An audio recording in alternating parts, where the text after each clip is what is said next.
Allah Akbar! Vamos começar a entender a atualidade internacional. O mundo, que mundo louco que nós vivemos. Vamos embora? Vamos embora que chegou a hora. Uma travadinha ali. Falar de mundo, o maior problema do mundo hoje, a maior questão internacional que causa toda uma crise internacional é a questão do terrorismo. Né? O terrorismo, como é que surgiu essa? O que é terrorismo? O terrorismo, no atual contexto, tudo começou no 11 de setembro. Quando os Estados Unidos sofreu aquele ataque terrorista, né, das Torres Gêmeas, do conhecido World Trade Center, ali se configurou a ideologia. Que ideologia foi essa? A partir dali, ou infelizmente, claro que ninguém lá é lamentável, né? Destruição dos seres humanos, o terrorismo é algo horrendo para a humanidade, mas a partir dali, infelizmente, se encaixou a pretensão americana de invadir o Iraque. Os Estados Unidos já tinham a pretensão de ir para o Iraque. E o atentado, diabolicamente, vamos dizer assim, criou as condições que os americanos queriam. Deu um discurso ao poder americano, ao W. George Bush. Quando o W. George Bush afirmou, a partir de hoje é a luta contra o terrorismo. Com esse discurso, ele criou uma ideologia, a luta contra o terrorismo. E no momento, ele elencou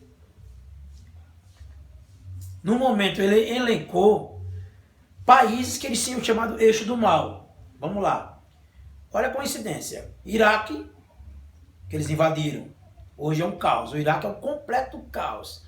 Que eles invadiram o Iraque em 2003 e está lá o caos completo. Xiitas combatendo xiitas. E do Iraque surgiu o, entre aspas, Estado Islâmico.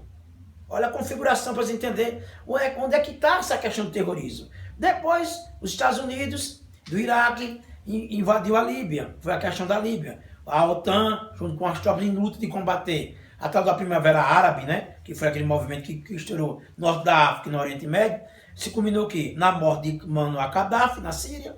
Depois eles foram para o Afeganistão, até hoje lá a OTAN. E hoje, atualmente, eles estão na Síria.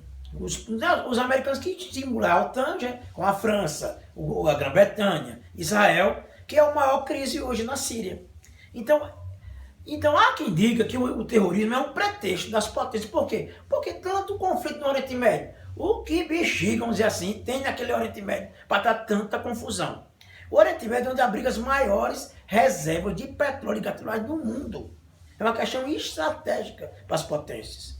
Vamos chamar assim, vamos lá para a história. É como se fosse um comércio de especiarias que Portugal, na época, do mercado de especiarias, disputava, queria o mercado de especiarias, como fosse também a Espanha queria. Então é uma questão estratégica o petróleo para as potências internacionais.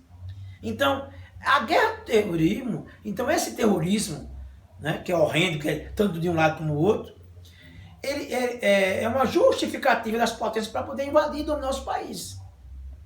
Por quê? É uma crítica. Quando se mata gente, nascemos, exemplo, aí aparece o que aí? Né? Por exemplo, fala em terrorismo, surge o signo do tal do Estado Islâmico. De islâmico não tem nada, é uma maculação. Tanto que as comunidades islâmicas exigiram que mudasse o nome do Estado Islâmico. Parece que é Dessa, chamado agora de Dessa, o nome. Porque é uma maculação, porque esses caras não são terroristas. Há uma teoria, há um argumento que, na verdade, o Estado Islâmico é uma linha do islamismo chamada de Wahhabitas. É uma linha altamente radical. E, coincidência na história, os Wahhabitas, eles, na época da dominação inglesa no Oriente Médio, naquela região ali que os ingleses dominaram, os ingleses financiaram esse mesmo pessoal para combater o Império Turco Otomano. Então, na verdade, esses grupos não são os terroristas clássicos que lutam por uma causa. São grupos de mercenários, são assalariados. De onde é que vem tanta arma, tanto caminhão, tanta tecnologia para aqueles caras? Via a Arábia Saudita. Porque os americanos têm um pacto com a Arábia Saudita. A pior ditadura do Oriente Médio é a Arábia Saudita. E o governo americano apoia por quê? A ligação com a questão do armamento. Então, gente, outro detalhe. O terrorismo é uma luta, é uma guerra não convencional. Não, vocês vão perceber que a partir desse século para cá, a partir dos 11 de setembro, você não tem mais a guerra. O que é a guerra convencional? É um Estado lutar contra o Estado. Você não pensa essa guerra convencional mais. Você vê, eita, atentado na França, atentado na Alemanha, atentado na Bélgica, atentado até no Brasil. Né? Tem os caras que queriam fazer um atentado aqui nos Jogos Olímpicos. Então, isso é a nova modalidade da guerra. Não é mais a guerra Estado contra Estado. São grupos que reivindicam em nome de alguma coisa. Né? E até tirou uma onda, até satirismo. É uma traje sátira. Em cima de quê? Você está lá comendo um pãozinho lá, um sanduíchezinho, tomando chopinho com a namoradinha, e chega um cara lá com uma metralhadora, entra com uma caixa, com a antena, o cara chama e grita, Allah Akbar! E você morre em segundos. Então, olha que mundo nós vivemos. Né? O último caso dessa semana foi o cara lá nos Estados Unidos, que ninguém sabe que atribui aquilo. Essas pessoas que agem solitariamente, chamado lobos solitários, é que a mídia agora está nessa história. Então, ele cara foi um lobo solitário, o cara é riquíssimo, e o cara pega lá a arma e começa a tirar num show, né? Num pleno show, as pessoas se divertindo. Então, isso é a guerra convencional. A gente viu isso em vários países do mundo. Então, nós estamos sob esse símbolo de terrorismo, que o terrorismo pode ser utilizado para justificar alguma coisa, mas também ele acontece dessa forma, esse tal de lobos solitários.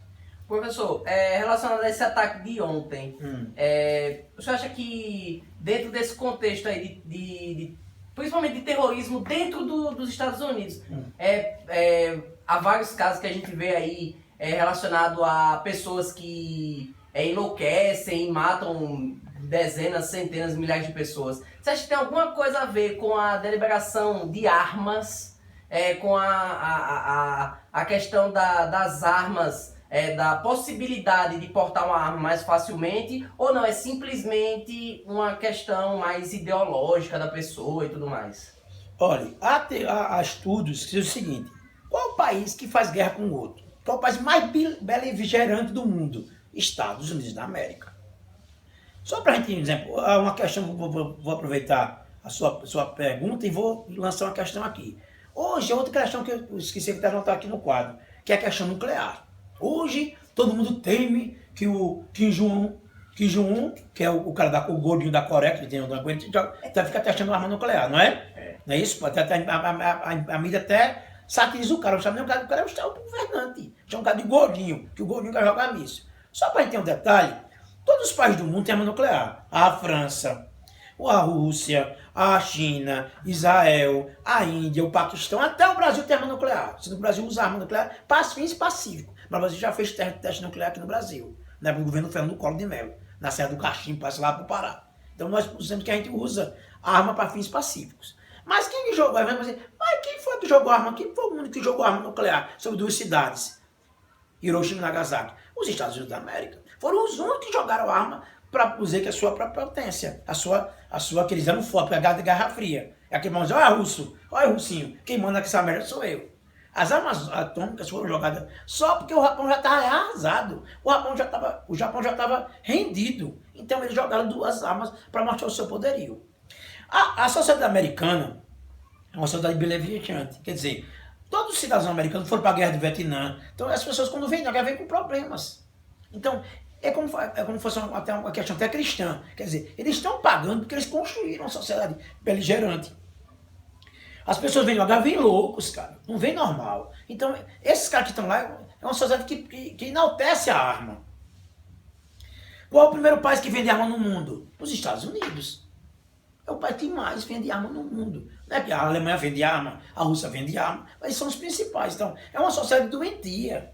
Porque os cidadãos são pessoas que foram para o Iraque, que foram para a Afeganistão. E quem que vai para uma guerra não vem normal, não, cara. Ninguém viu uma guerra indo. Eita, foi boa! Eu atirei todo mundo. Entendeu? Então, eles é uma sociedade doentia nesse aspecto. Quer dizer, a partir da independência americana, todo cidadão pode ter uma arma para se defender. Você compra uma arma nos Estados Unidos, como compra um sapato. Numa loja, vai lá, eu quero esse fuzil tal, eu quero esse tanque de guerra, compra e vai lá para casa. Então há uma discussão, hoje até o Obama fez essa discussão, para acabar com isso, não vender mais armas. Então lá se vende armas, conversa confeito, numa venda, numa roupa, no shopping. E fora essa história antiga da posição beligerante americana. Americano tem base em qualquer canto do mundo. Em todo canto do mundo tem uma base americana. Até na Amazônia. Ainda bem que é no Brasil, né? É na Colômbia. Tem uma base americana na Colômbia. Então, a sociedade até é fruto disso aí. É consequência dessa sociedade, desse poder beligerante americano. É o que se estuda nisso aí. E gera essa sociedade doentia. Uma criança com 12 anos está treinando o outro, matando o outro. Né? É o que se conjectura, né? É o que se estuda sobre isso aí. Tem vários estudos sobre isso aí. Esse modelo de sociedade, esse modelo beligerante, né, de potência, que a gente não sabe que os americanos é uma potência militar, pode fazer duas guerras simultaneamente. E em todo canto você vê que tem americano no meio se metendo lá no Oriente Médio, tem base no Japão por causa da Segunda Guerra, tem base na Alemanha por causa da Segunda Guerra, e tem base em Catar, tem base na Arábia Saudita. Então eles estão presentes tudo para manter o seu poder hegemônico.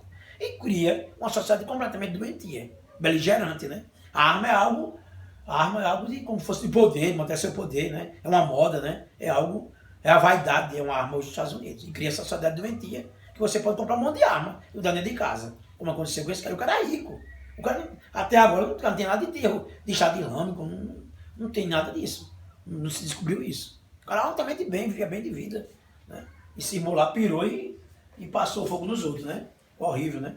Terrível. Professor, seguindo o tópico aí, e uma notícia internacional aqui, é que a taxa de asilo na Europa aumentou por parte dos venezuelanos. Ao que se deve? Vamos dar uma puradinha aqui. A Venezuela, vamos entender essa venda, que bicho, que confusão de diabo é esse? Toda essa confusão. A Venezuela, vamos lá, rapidinho, uma história bem rapidinho mesmo. A Venezuela é os maiores produtores, depois do Oriente Médio, os maiores produtores de petróleo do mundo. Aí vai como é a contradição. O maior comprador de petróleo venezuelano é os Estados Unidos. Quem compra todo o estoque petrolífero venezuelano é o chama Estados Unidos da América. Porque precisa, né? Pela questão do consumo, eles precisam do petróleo. O que aconteceu lá? Na Venezuela surgiu um cara chamado Hugo Chávez. Ó, gente, a Venezuela não tem nada com o Hugo Chávez era um líder nacionalista. Então esse movimento começou dentro do exército venezuelano. Certo? Então o Hugo Chávez se baseou num cara chamado lá da independência espanhola, era um crioulo, chamado de Simón Bolívar. O Simón Bolívar, na época, defendia uma América única, unificada e autônoma do capital nacional. Defendia uma América una.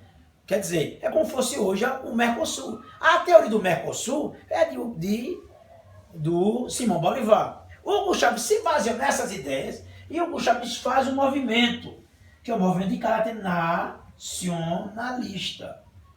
Não tem, olha, Chávez não tem nada de comunismo, não existe comunismo na Venezuela. O que é que o nacional quer? Eles querem um capital autônomo, independente do capital nacional. Eles não aceitam isso. Aí, para piorar a situação, o que é que o Hugo Chávez fez? O Hugo Chávez pegou o petróleo. Se no Brasil o petróleo é estatal, lá o petróleo era privado. O petróleo tinha dono. Era uma aristocracia que dominava essas reservas de petróleo na Venezuela. O que o Hugo Chávez faz? Muda a Constituição com apoio popular, muda a Constituição e toma o petróleo da mão dos caras, da aristocracia. Mesmo você tomar o açúcar da mão dos Nerinha Lagoas. Você imagina que barulho vai ser. Então eles apropriam o petróleo. E começam a criar uma política independente na Venezuela. Aí qual o problema da crise, Venezuela? A Venezuela é um país que não vende produtos. A Venezuela só tem petróleo. A Venezuela não pensa, não é que tem, mas o que eles plantam não gera alimento para eles. Porque toda a base econômica é o petróleo. Então eles exportam carne, eles exportam alimento. Porque o que planta lá não dá para gerir aí. Então o que aconteceu? Diferente do Brasil, e muito diferente, o Lula não chega nem o chulé do Hugo Chávez, das reformas sociais, das reformas políticas que agradou o setor popular. Ele não chegou aos pés. Então, ele fez a reforma que chocou a burguesia. Então, na verdade, o que existe na Venezuela é uma luta de classes. Né? Uma luta entre a burguesia, que perdeu o poder, que tinha o poder originador do petróleo, contra o povo, os trabalhadores. Então, pronto, aí cria uma crise política. Então, nasce uma crise política na Venezuela. Ô, professor. Fruto dessa questão aí. Quer dizer, a maioria tá com o Chaves, porque o Chaves deu educação, melhorou a saúde, deu moradia, usou no petróleo. E a classe rica perdeu o poder que eles tinham. Qual é o poder que eles tinham? O petróleo. Então isso é o centro da questão política. Há problemas aí, excesso, claro, aí efeito, mas o pressuposto, o centro da questão está em torno disso aí. Mas pergunte. Professor, mas relacionado à questão justamente dessa, que é inclusive o segundo tópico aí, a crise migratória, advinda desses países, né, Venezuela, o pessoal que está vindo de Cuba, é relacionado a quê? Olha, na verdade, a crise migratória dentro do Brasil é mais do Haiti.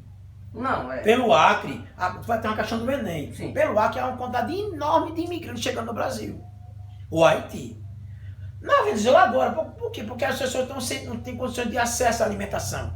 Por exemplo, há um desabastecimento. Por exemplo, os setores empresariais não querem. É uma sabotagem. Aí não enche, não abaixa os supermercados e começam a sabotar. Uma briga política, é uma briga pelo poder político. Entre o setor que perdeu o poder e um setor que foi privilegiado pelo poder. Essa é a questão. Aí você vai ter a sua opinião. Não. Ou você é a favor do Chávez, né? Que hoje não é o Chávez, não é o Chávez da história. Hoje é Maduro, né? Nicolás Maduro é o continuidor que a gente chama de quê aqui? Aí é a chamada política bolivariana. Por quê? Porque ele baseou nas ideias, nos princípios de Simão Bolivar, que era o cara que defendia essa América independente, autônoma. Né? Porque a questão é essa. Qual é a grande questão hoje no mundo? Ninguém está propondo comunismo, mas está dizendo o seguinte, qual é a questão hoje? O capital internacional quer interferir no capital nacional. E os caras querem fazer um capital independente. O Chávez nunca quer fazer o comunismo na Venezuela. É um momento nacionalista que surgiu dentro do exército. Por que o Maduro não cai? O Maduro não cai porque o Maduro tem um exército. O exército que comanda o país. Ele é fruto desse exército. Desse momento que surgiu dentro do exército venezuelano. E com apoio porque tem a simpatia do povo. Porque deu comida ao povo, alimento, educação que o povo nunca tinha. O que está por trás é isso aí, que a mídia fica escondendo. Mas é uma briga pelo poder político. Ninguém sabe o que vai dar lá. Lá é muito mais acirrado do que foi o Brasil. Muito mais acirrado. Muito mais violento. Essa luta. Porque aqui surgiu para a orla marítima. E, né? Lá se atraca um setor entre confronto, por exemplo, coxinha, povo de com salame, lá o tapa come, lá a bala come. Pessoas não morrem nas manifestações. Diferente daqui, ficou essa, né? As pessoas de conguinha na orla, fora Dilma e o PT, era bonitinho, né? O outro lá, não, ninguém dá bem, né? Ninguém se matou, se atracou. Mas a gente tem uns arranca-rabo, uns empurra-purra, um tapa na orelha, para lá, para cá. Mas, primeiro nós chamamos um marco democrático. Lá é muito mais acirrada a questão. Certo? Alguma perguntinha mais? Então, dentro dessa situação, ele acredita na América unida e independente dentro do seu capital. Do capital internacional. Essa é a tese deles. Então foi justamente por isso que eles não aderiram àquela ALCA. Sim. Na época, a ALCA era uma imposição do governo americano. Para, por exemplo, a mesma coisa. Você tem uma vendinha, Brunetti, o nosso cameraman. Brunetti faz uma vendinha aqui no Cruzeiro do Sul. Ó, estamos no Cruzeiro do Sul ao vivo, vendendo para o mundo, pessoal. Desculpa aí, ao vivo. Aí o Brunetti faz uma vendinha lá, junto com o pai, vamos fazer uma venda na mercearia. Aí do dia para a noite chega lá o G. Barbosa, pá! Alô, quem vai sobreviver dos dois? Quem que vai quebrar? Quem que vai quebrar? Quem vai quebrar dos dois? O supermercado ou o Brunetti Supermercados? Entendeu? Então a ALCA que eles queriam impor, sendo que houve uma resistência da Igreja Católica, da Assembleia, e era terrível para a América. Eles iam engolir a gente, cara. Eles iam nos matar, nos asfixiar. O G. Barbosa acabando com o mercadinho do Bruno. Essa é a relação econômica. Então, a questão é essa. Eles não aceitam que existam governos autônomos independentes. Foi mesmo que ligado do Paraguai? Pegou do Paraguai. O Paraguai que vinha as coisas autônomas. E o capital inglês não queria. O capital inglês não permitiu que existisse, na época, o Paraguai independente, autônomo. O que está em jogo é mais do que negócio de comunismo, mais do que isso. Essa é a briga que está por trás. É claro, você tem o seu pai. Eu sou a favor sou contra o Maduro. O problema é seu. Mas tem que ter uma posição, mas tem que ter opinião, gente. Não dá para viver no mundo sem opinião. Você tem sua opinião. Eu sou fascista, pronto, não sei se é fascista. Eu sou comunista, eu sou anarquista, eu não acredito em nada. Mas tem que ter oposição. A sociedade brasileira é muito sem opinião sobre os fatos, sobre as coisas, né?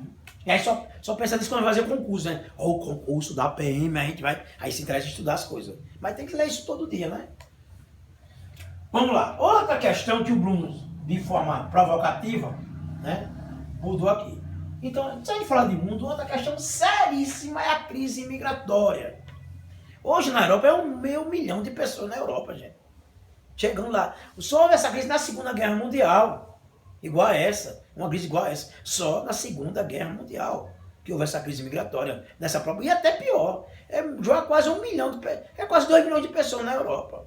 Aí, Cabral, qual é o problema dessa crise? Está ligado ao tal da era do terrorismo. Está ligado à política americana do 11 de setembro. Que saiu invadindo, destruindo. Foram para a Líbia, foram para o Afeganistão, foram para o Iraque, foram destruindo, fazendo guerra com esses países aí. E essas pessoas estão fugindo para a Europa, fruto dessas guerras. Quem ganhou essas guerras? Os países ricos. A Alemanha, os Estados Unidos, a França, Israel. Eles que provocaram essas guerras aí. Da tal da Primavera Árabe. Né? Que mataram o Gaddafi. Destruíram vários. Porque a vida toda, gente, os Estados Unidos, os países ricos, viviam concedendo com esses países. Por causa do petróleo. Todos os países apoiavam esses regimes. Que caiu, por exemplo, no Egito caiu o clássico do Hosni Mubarak, caiu do poder. Então a crise migratória, as pessoas estão fugindo das guerras na Síria, na Líbia, no Afeganistão, em direção à Europa. Então, a situação, a crise migratória é uma crise humanitária terrível, né, nessa questão aí. Outra questão, gente, que culmina na questão internacional é a eleição de Trump. Né? Todo mundo jogava a questão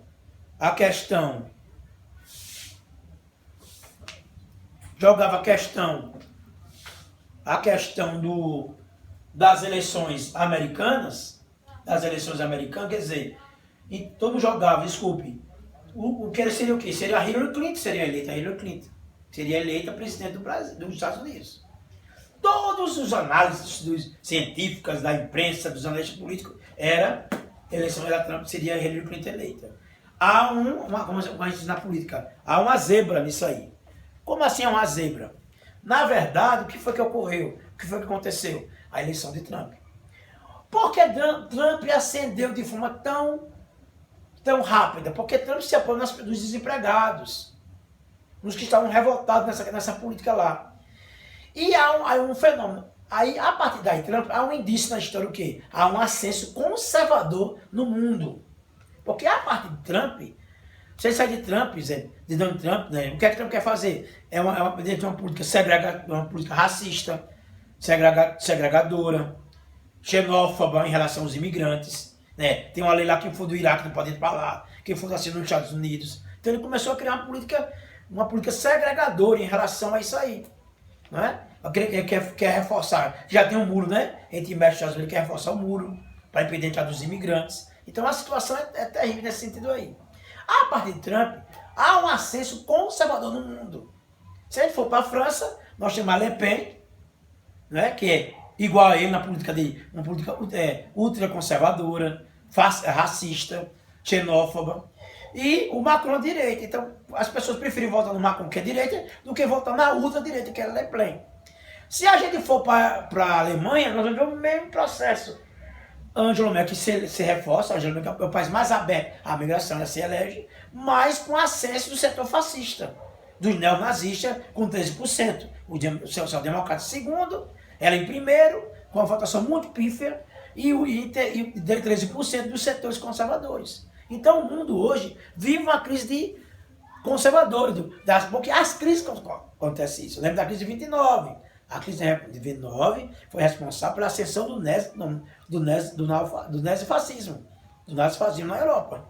Então então o mundo hoje vive uma onda conservadora, né? De uma posição retrógrada, de uma posição conservadora, que inclina para o fascismo, o neonazismo, Na Europa existem movimentos que todos vão para a rua pedir que os islâmicos vão sair da Europa, fora imigrante, fora islâmicas, chamada islamofobia. A imprensa macula os islâmicos, dizendo que eles são terroristas, e não é por aí, por isso que está no do dessa, né? Usar a palavra dessa do que Estado Islâmico, que não é por aí. Então, há um acesso conservador, porque o mundo vive uma crise. O mundo vive uma crise que chegou em 2008 na Europa. E essa crise ela permanece até os dias de hoje. É uma crise. E como é que essa crise afeta o Brasil? Na questão das commodities. O Brasil vive de exportação. Então há um processo de recessão. Há uma diminuição da produtividade. Porque o mundo hoje é o quê? É um mundo que vive aqui. Um mundo que vive baseado no capital internacional e especulativo. O grande capital não vive na produção mais. O mundo vive da especulação. Por isso que há esse aumento enorme de desemprego. E um grande mercado informal no mundo todo. Fruto desse desemprego aí no mundo. Ok? E outra questão, que é a questão da guerra da Síria. A questão da guerra da Síria, ela hoje assumiu, tem outro capítulo, quer dizer, o Estado Islâmico ele foi derrotado.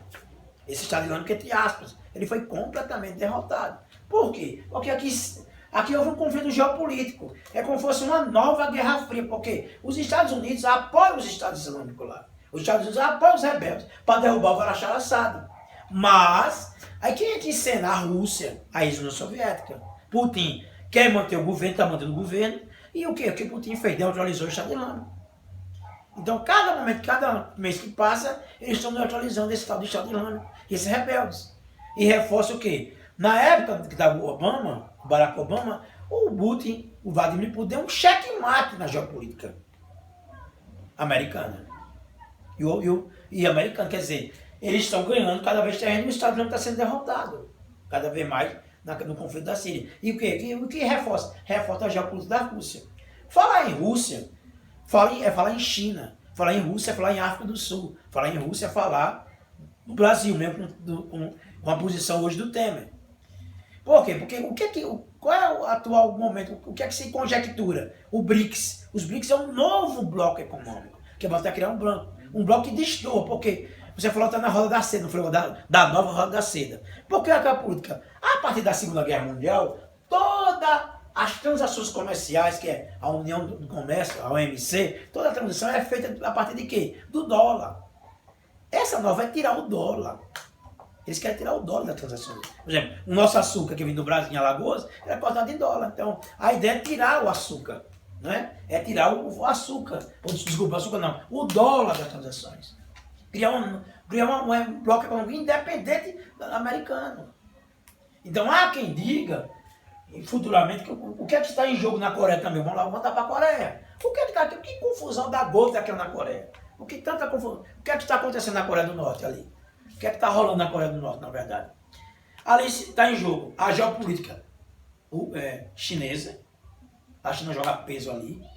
Porque a China é a segunda. Lembre-se, é surreal. Mas a China é a segunda economia do mundo depois dos Estados Unidos. E a China, o poder político ainda é Partido Comunista, não mudou. Que é a tal das ZEIs, Zona de Livre Comércio. Eles abrem as áreas e atraem as empresas de multinacionais americanas. A Alemanha vai todo mundo para lá. Até o Brasil tem lá. E a Rússia se isola dessa questão aí. Então o que está por trás disso aí? E o que está por trás aí? Ferida aberta da Segunda Guerra, porque os japoneses eram imperialistas naquela época. E ali, o que é que está em jogo? O que é que os americanos estão ali? Por quê? Por causa da China. Então há uma conjectura dos analistas que se tiver uma guerra, tiver um conflito, é China e Estados Unidos. Porque a China está no mundo. A China hoje está na África. A China fez várias parcerias com os estados africanos, com a questão do petróleo. Então isso amedronta a grande potência. Então, o que está em jogo é essa questão geopolítica. Né? O que está em jogo é isso, é o que está, por exemplo, a resolução da Síria para a questão geopolítica. A resolução da Coreia para a questão internacional, que envolve a Rússia, a China, o Irã, contra os outros países, os americanos, os franceses, os alemães. O que está em jogo é isso aí. Né? É a questão geopolítica. Na questão da Venezuela, né, de forma resumida, o que é que tem? Desculpa, eu já falei. A questão da Colômbia, o que é que aconteceu? Na Colômbia existia o quê? Existia as Forças Armadas, Revolução da Colômbia, a FARC, que, por interferência do Papa Francisco, o Papa Francisco ele joga um papel importante porque não é só um papa. Ele tem um papel importante na interferência da geopolítica de resolver esse conflito. Quer dizer, ele interferiu e a Farc começou a negociar com o governo do Eduardo dos Santos. O Eduardo começou a negociar isso aí e a Farc hoje ela depôs as armas. A Farc vai se transformar em um partido político. Quer dizer, a grande guerrilha começou em 60, essa guerrilha começou em 68. Hoje ela caminha e começou a depor as armas e vai transformar num partido político. Certo? Professor, a respeito da Farc, ela segue o mesmo ideal desde da sua concepção? Sim, sim. Ou dentro desse caminho aí ela deu uma desviada, buscou alguns interesses pessoais? Olha, presta atenção. A Farc, ela surgiu sob a inspiração de Cuba. Porque sabe, Cuba foi um país em plena Guerra Fria, em 1959. Cuba se declarou, fez uma revolução. No início, a Revolução Cubana era socialista, ela é nacionalista. Depois, o Fidel Castro, ele se reivindicou, disse que era comunista. Então, ele criou um problema, o quê? Então, tá aqui o meu rosto aqui, e aqui está meu dedo Cuba aqui na frente. Uma ilhazinha, um mosquitinho, que é a ilha cubana, dizer que em plena Guerra Fria, olha o barulho, olha o frio, olha a confusão, dizer que é comunista. Então, todos os países se inspiraram em Che Guevara. Che Guevara é um médico, um aventureiro, tal, e depois se tornou um líder revolucionário, na concepção marxista e da chamada Guerra de Guerrilha, que é a Guerra de Guerrilha. Então, a partir dali, alguns segmentos da esquerda brasileira e do mundo começou a seguir o quê? O exemplo de Cuba. E aí surgiu a Farc, e surgiu vários movimentos no mundo todo. Aqui no Brasil houve grupos, na ditadura, grupos que pegaram em arma. Queriam incipientes, mas fizeram grupos armados, a LN, Carlos Maringuera. Então, houve uma chamada foco guerrilheiro, é você organizar exército e tentar derrubar o governo. Sendo que Cuba deu certo, porque Cuba é pequena, Cuba é do tamanho de Pernambuco. Então, a América se inspirou no ideal de Fidel Castro, no ideal de Che Guevara, e criaram esses movimentos. O que é que a Farc queria fazer? Implantar um regime marxista, socialista na Venezuela. Na teoria do foco. Eu crio um de homens armados e vou matar você, governador, vou lá derrubar você, que é o presidente. No exército, confrontando com esses rebeldes aí. Numa guerra civil. Tá certo? Aí a Polícia Brasileira Federal disse que a Farc se envolveu com tráfico de droga, que ela pagava imposto para passar lá, então há uma acusação disso aí. Que no final eles entraram nessa questão do narcotráfico. Que até a imprensa brasileira disse que até o Fernandinho Beiramar está envolvido nisso, não sei o quê, mas são suposições. Mas o princípio da Farc era um movimento que queria implantar o socialismo na Venezuela. Ou, desculpe, na Colômbia. Ok? Salam aleikum, Allahu Akbar. Até a próxima.